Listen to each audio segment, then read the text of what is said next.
What would you say to the people that call this demonic and possession? Because that's probably the number one hate we get thrown our way. That's the comments. That is the comment section. I'm familiar with that.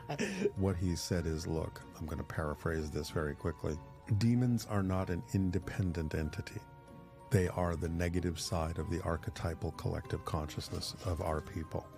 That's what we think. They manifest as your level of fear carves them out of the clay of our collective consciousness and represents what the issue is that you're dealing with on the negative side, on the dark side. And that's why in the past we instinctively say, face your demons, because they are your demons. They're not independent beings. We create them as a way of creating something, manifesting something that is more tangible out of the collective archetypal consciousness of our species.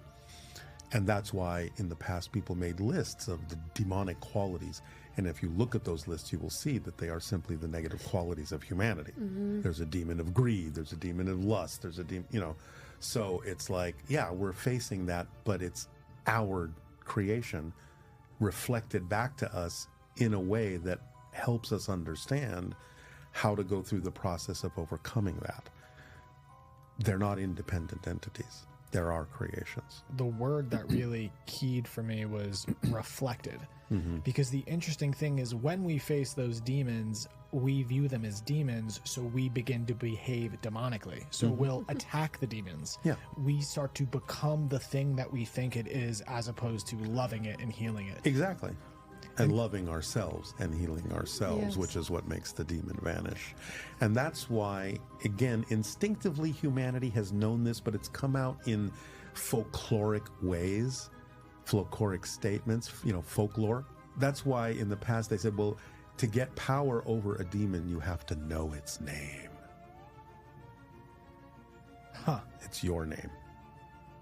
Oh. When you stop and think about that logically, well, how would knowing its name give you any power over something that's an independent entity? Knowing its name means you are honestly seeing what it really is. And it's you. It's a reflection of something you're facing. What you just said is so beautiful and eloquent and important.